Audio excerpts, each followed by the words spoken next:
Sumainyo ang Panginoon. At sumayo rin. Ang mabuting balita ng Panginoon ayon kay San Lucas. Papuri sa iyo, Panginoon. Noong panahon iyon, inadyayahan ni si Jesus ng isa sa mga Pariseo upang makasalon niya. Umaraon siya sa bahay nito at dumulog sa hapag. Sa bayan namang iyon ay may isang babae na kilalang makasalanan.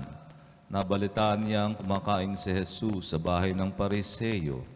Kaya't nagdala siya ng pabangong nasa sidlang alabastro at lumapit siya sa likuran ni Jesus sa gawing paanan.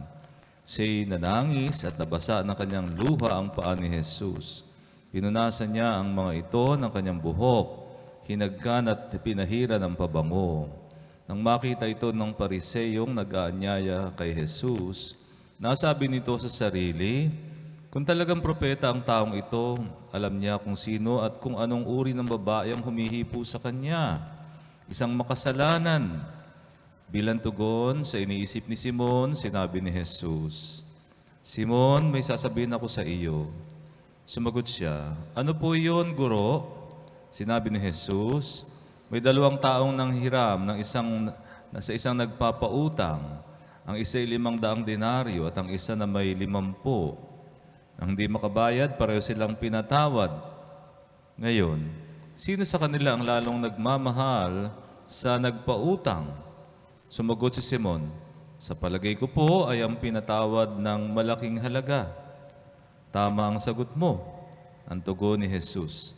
Dilingon niya ang babae at sinabi kay Simon, nakikita mo ba ang babaeng ito?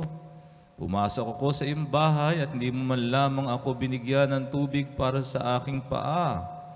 Ngunit binasaan niya ng luha ang aking mga paa at pinunasan ang kanyang buhok.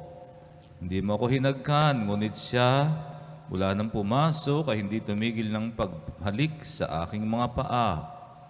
Hindi mo pinahira ng langis ang aking ulo, subalit pinahira niya ng pabango ang aking mga paa. Kaya't sinasabi ko sa iyo, ang malaking pagmamahal ay pinamalas niya at nagpapatunay na pinatawad na nga ang marami niyang kasalanan. Ngunit ang pinatawad ng kaunti ay kaunti lamang ang pagmamahal na pinamamalas. Saka sinabi sa babae, pinatawad ng iyong mga kasalanan at ang kanyang mga kasalo sa pagkain ay nagsimulang magtanong sa sarili, sino ba ito na pati pagpapatawad ng kasalanan ay pinangangahasan? Ngunit sinabi ni Jesus sa babae, iniligtas ka na iyong pananalig, yumaon ka na at ipanatag mo ang iyong kalooban.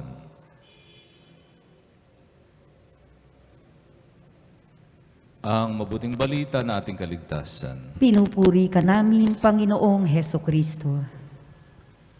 Sa ating ebanghelyo ngayon ay natunghayan natin ang 2 paraan ng pagtanggap sa ating Panginoon. No?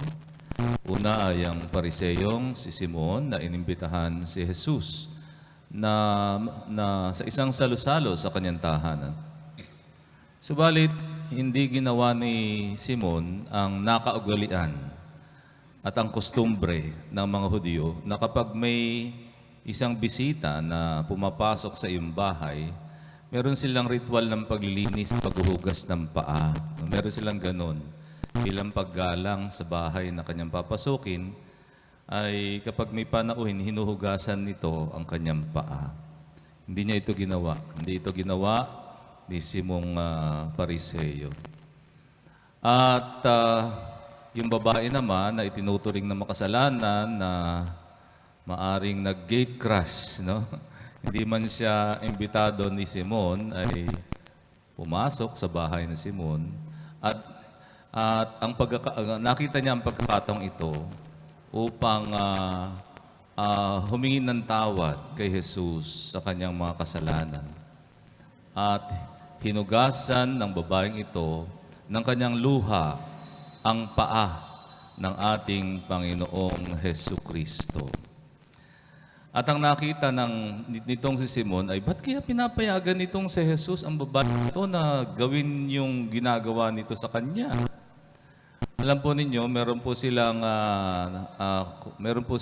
kostumbre na bawal sa isang babae ang lumapit at humipo sa katawan ng isang lalaki. Lalo pa nga at hindi naman sila magkaano-ano, hindi naman siya ang alipin ni Simon, no, siya isang gate crusher. At ang isang tagpong ito, kung titingnan, ay isang tagpong mahalay. No? Para bagang tagpo ito ng seduction. No?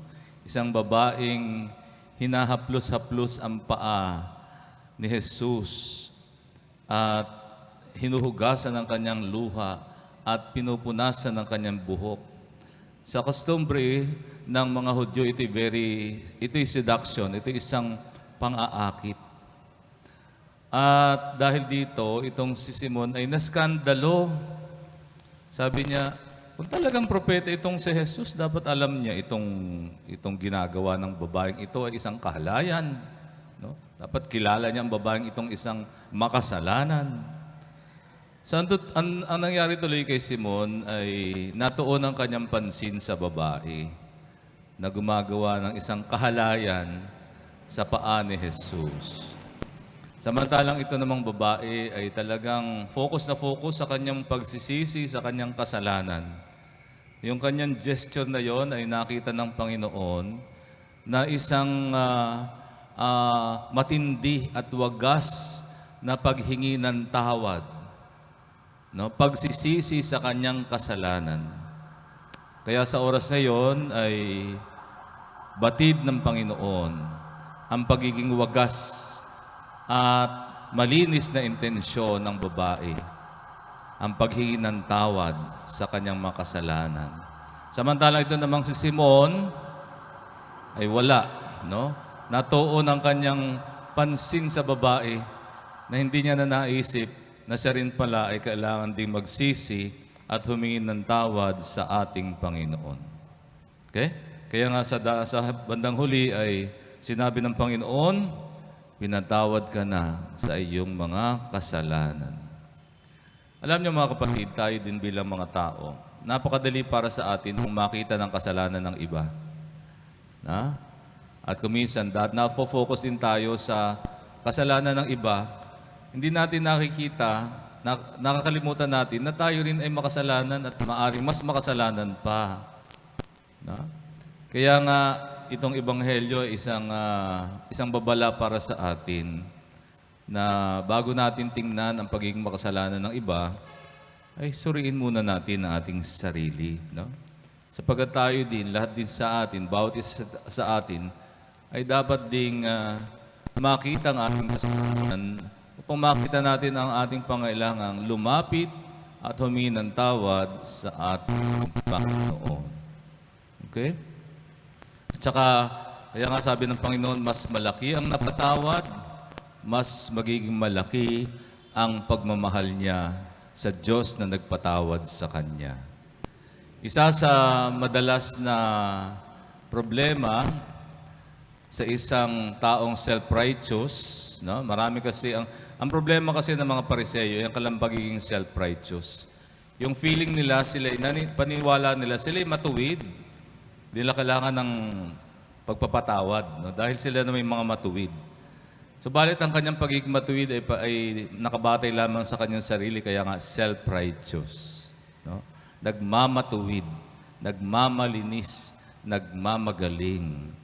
Ang problema sa ganon ay hindi mo nakikita ang iyong pagkakamali dahil masyado kang believe sa iyong sarili. No? Kaya yun po ay, ang self-righteousness ay pride. At ito ang balakid upang ang biyaya ng Diyos ay kumilos sa atin. Kaya nga suriin natin mga kapatid sa ating sarili, no?